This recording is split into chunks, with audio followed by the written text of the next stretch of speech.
Shalom, selamat malam. Pada saat ini saya akan memberikan panduan untuk materi Komsel di minggu keempat bulan Maret ini. Tuhan Yesus tolong berkati supaya materi ini menjadi berkat, mengubahkan dan juga memperbaiki kelakuan, sikap hati, dan juga mengenai materi iri hati ini supaya kami boleh memperbaiki hidup dengan baik untuk menjadi berkat bagi orang lain. Demi nama Yesus berkati para pembawa materi ini di dalam Komsel-Komsel. Demi nama Yesus kami siap. Haleluya. Amin. Puji Tuhan. Nah, mengenai mengatasi iri hati ini sebagai judul dari materi kita. Untuk pendahuluan kita baca saja. Sifat iri hati adalah selalu ada pada manusia. Kebanyakan iri hati dimulai sejak usia anak-anak dan bahkan berkembang sampai masa tua. Nah, kita jelaskan sedikit bahwa orang di masa tua kebanyakan iri hati sama saudaranya itu awal mula itu dari kejadian masa kecil. Dan oleh sebab itu di umur-umur pertengahan kehidupan kita mesti menjaga hati supaya tidak memelihara iri hati. Dan kita akan tahu bagaimana dampak negatifnya nanti ya. Dan cukup banyak fitnah, hoak atau kabar bohong dan kejahatan yang diawali oleh iri hati. Jika salah satu rasa iri tidak bisa terlepas dari diri manusia, maka tugas kita adalah bagaimana mengatasinya. Apa penyebab iri hati? Kita bahas di situ. Yang pertama adalah karena seseorang menjadi hamba uang. Kita bacakan dalam Ibrani 13 ayat 5. Janganlah kamu menjadi hamba uang dan cukupkanlah dirimu dengan apa yang ada padamu. Karena Allah telah berfirman, aku sekali-kali tidak akan membiarkan engkau dan aku sekali-kali tidak akan meninggalkan engkau. Dan kita tegaskan bahwa Tuhan itu sudah menjanjikan sesuatu yang kita butuhkan. Tuhan tidak akan pernah tinggalkan kita. Untuk apa kita memburu uang menjadi hamba uang dan malah tidak mencukupkan diri dengan yang ada?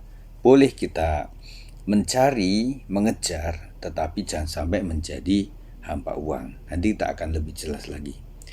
Pertanyaan, mengapa setiap umat Tuhan tidak boleh menjadi hamba uang? Nah, kalau hamba uang berarti tuannya uang. Jadi kita hamba, kita jongotnya uang.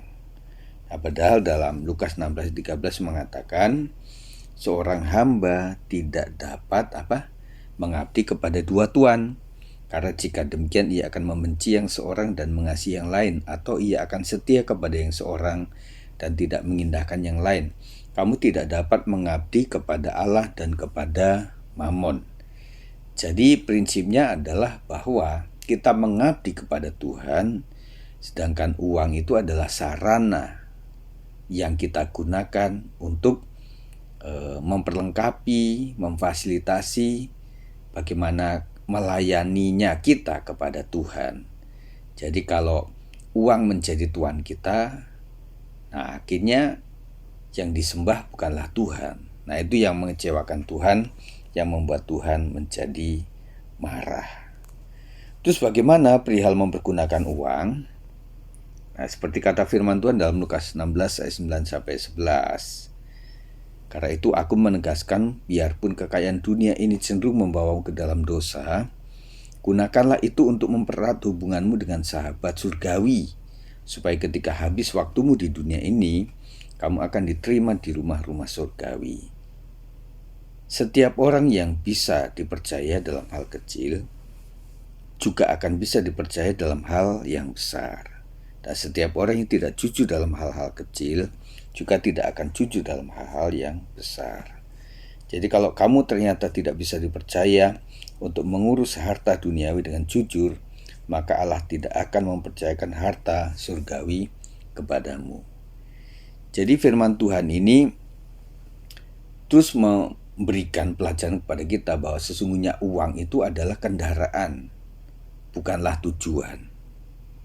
Jadi bagaimana dengan harta? Kita itu nanti ujungnya itu adalah ketika bisa dipercaya dalam hal keuangan, kita akan dipercaya dalam hal-hal harta surgawi. Jadi urutannya seperti itu. Jadi bukan mencari hal-hal rohani untuk mendapatkan uang, atau mengerjakan hal-hal rohani untuk mendapatkan uang, tetapi mempergunakan uang untuk hal-hal kerajaan surga. Kemudian kita akan masuk kepada penyebab iri hati. Apa itu? Yang kedua ya, tidak merasa cukup. Kita bicara mengenai kebutuhan, itu mungkin cukup. Dengan 1 sendok, 1 piring sebenarnya cukup kan? Sebenarnya. Tetapi karena orang ingin piring yang itu, piring yang ini untuk nantinya kalau ini pecah dan sebagainya, membuat keinginan-keinginan seperti itu menjadikan bertumpuk, meskipun yang digunakan juga itu-itu saja. Berikan contoh mengenai yang disebut kebutuhan dan keinginan. Nah, nanti teman-teman anggota bisa mengungkapkan 1 atau 2 orang mengenai contoh-contoh daripada yang disebut kebutuhan dibanding dengan sebuah keinginan. Apa kata firman Tuhan di dalam Roma 12 ayat 3? Jadi saudara-saudari, sebagai rasul Allah yang ia pilih hanya karena kebaikan hatinya, saya menasihatkan kepada kalian masing-masing, janganlah menganggap dirimu lebih penting daripada sebenarnya, tetapi berpikirlah secara bijaksana, jujur dan rendah hati, sesuai keyakinanmu tentang kemampuan khusus yang diberikan Tuhan kepadamu. Jadi yang penting itu adalah bukan kok pemberiannya, tetapi tanggung jawabnya, gitu. Jadi yang Tuhan perkarakan itu bukan apakah Tuhan bisa memberi atau tidak bisa memberi. Tuhan itu maha kaya. Tetapi yang dipertanyakan Tuhan itu adalah bagaimana sikap hati kita, mental kita, produktivitas kita dalam menggunakan apa yang dipercayakan itu yang paling penting. Mungkin saja orang diberikan sesuatu yang kecil karena memang dia baru bisa bertanggung jawab untuk perkara kecil. Karena sesuatu yang besar kalau kita tidak bisa bertanggung jawabkan, malah itu menjadi sesuatu yang menyakiti dan juga menjadi beban yang cukup berat. Jadi yang sederhana kecil malah memberkati, dan kita juga bisa bertanggung jawab sepenuhnya. Begitu. Pelajaran, orientasi dan fokus jika selalu pada perasaan kurang membuat tidak bisa mengucap syukur, ya pasti. Karena terus saja kurang. Kemudian lupa kebaikan Tuhan di masa lalu. Kita ajak teman-teman Komsel untuk bisa mengingat kebaikan Tuhan di masa lalu. Bisa mereka bersaksi, kesaksian yang tidak bisa terlupakan pertolongan Tuhan itu seperti apa, gitu. Semua hari adalah mengejar kekurangan. Jadi yang dikejar itu adalah sesuatu yang dia merasa kurang, mesti tambah ini, mesti tambah itu, sehingga membuat tidak tercapainya yang dia kejar itu membuat melihat orang lain kok lebih mencapai, sehingga muncullah iri hati. Penyebab yang ketiga orang bisa iri hati adalah mencari pembanding yang salah atau menggunakan alat ukur yang salah. Yakobus 2 ayat 13 mengatakan, sebab dua kali umatku berbuat jahat, mereka meninggalkan aku, sumber air yang hidup, untuk menggali kolam bagi mereka sendiri, yakni kolam yang bocor yang tidak dapat menahan air. Jadi ada orang bilang rumput tetangga itu terlihat lebih hijau. Dan kita berpikir bahwa kita mencari yang lain lagi. Dan kita membandingkan orang lain tuh kayaknya lebih sukses daripada kita. Jadi kita kehilangan fokus untuk diri kita mengembangkan diri, keluarga, pekerjaan, hanya karena berpikir tentang membandingkan orang lain dengan kita. Dan rasanya sebenarnya orang lain kalau mencapai sesuatu lebih daripada kita atau lebih cepat daripada kita, tentunya ada sebuah cerita awal yang itu mungkin berbeda dengan kita, semangatnya dengan kita mungkin beda. Kemudian bagaimana dia berinvestasi tentang sebuah usaha, mungkin jumlahnya juga berbeda. Atau bagaimana dia mempunyai keuletan juga mungkin berbeda. Kalau para penjual atau punya toko atau usaha, kapan dia buka, kapan dia tutup mungkin berbeda dengan kita. Bagaimana dia memasarkan usaha itu mungkin beda dengan kita. Jadi artinya, semasa kita ingin menjadi orang lain, kita akan lebih buruk jadinya. Dalam hal ini ya. Karena bagaimanapun juga yang ori itu akan lebih baik daripada penirunya. Jika orientasi atau fokus selalu kepada membanding-bandingkan, membuat tidak bisa mengucap syukur, ya. Lupa kebaikan Tuhan di masa lalu, ya. Semua hari adalah membandingkan penghasilan dan pencapaian kita dengan orang lain, sehingga membuat kita menjadi lebih iri hati lagi. Nah, kita berpikir saudara sekalian bahwa apapun yang dipercayakan Tuhan kepada kita itu ada unsur tanggung jawabnya.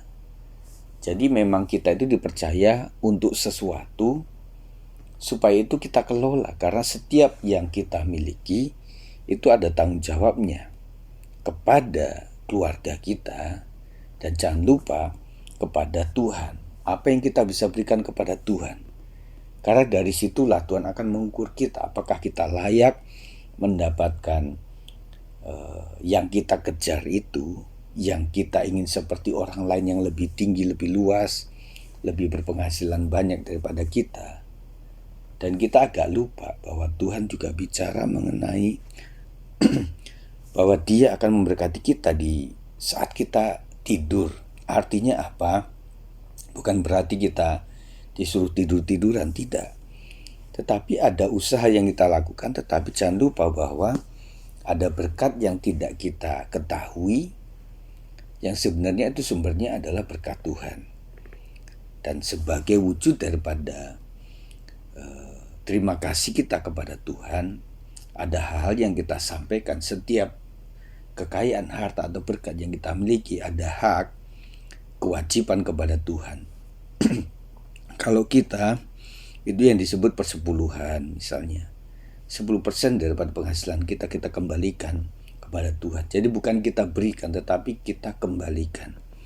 Jadi kita memberikan persepuluhan bukan berarti yang lain sudah tidak. Karena itu kan memang kalau kita kembalikan itu kita belum memberi, seakan-akan begitu. Yang selanjutnya adalah persembahan khusus. Persembahan khusus yang bentuknya adalah ucapan syukur ulang tahun, ucapan syukur naik gaji, atau bersyukur buka usaha baru, bersyukur terhindar daripada celaka, kemudian sembuh dari sakit pada saat ulang tahun, pernikahan, pribadi, dan lain sebagainya. Itu adalah persembahan khusus. Ada juga dana-dana kematian, dana kegiatan yang kita berikan, kemudian ada kolekte yang kita berikan. Nah, saya percaya bahwa semua agama selalu ada unsur memberi, dan bahkan memberikannya itu luar biasa dibanding kita. Jadi kita mengingatnya bagaimana? Ya, bagaimana sih Tuhan tidak akan melimpahkan berkat atas kita yang berkorban? Karena Tuhan sendiri memberikan anaknya yang tunggal untuk menebus dosa kita. Apalagi untuk memelihara kita, itu sangat mudah. Nah, oleh sebab itu kita nggak boleh iri hati, karena setiap yang orang lain punya itu ada kewajiban. Jadi harus imbang antara hak dan kewajiban. Nah, untuk pelajaran tambahan tidak wajib untuk disampaikan kepada Komsel, kecuali masih ada waktu, ya bisa disampaikan.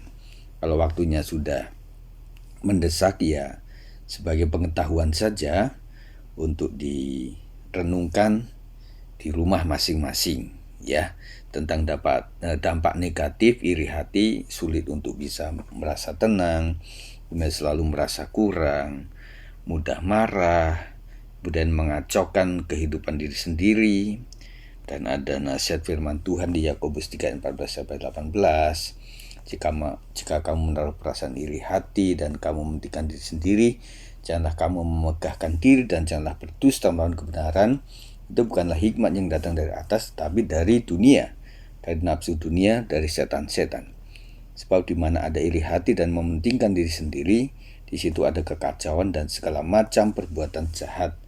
Tetapi hikmat yang dari atas adalah pertama-tama murni, selanjutnya pendamai, peramah, penurut, penuh belas kasihan dan buah-buah yang baik, tidak memihak dan tidak munafik, dan buah yang terdiri dari kebenaran ditaburkan dalam damai untuk mereka yang mengadakan damai. Nah, ayat yang terakhir ini bisa disampaikan meskipun 4 hal ini tidak harus disampaikan, tetapi sebenarnya dibacakan juga bisa. Itu saja saya sampaikan, kiranya Tuhan memberkati kita sekalian. Dalam nama Yesus, kiranya materi ini memberkati dan juga meluruskan jalan dan juga mengubah sikap hidup yang tidak baik, mengampuni segala sikap iri hati yang selama ini membuat tidak terberkati, malahan membuat konsentrasi malah buyar, membuat tidak konsentrasi kepada pekerjaan sendiri karena terus berpikir mengelola hati yang pahit, iri kepada yang lain yang lebih sukses, dan akhirnya kehilangan waktu untuk bisa melakukan yang lebih maksimal. Berkat Tuhan untuk materi ini, demi nama Yesus kami berdoa. Haleluya. Amin.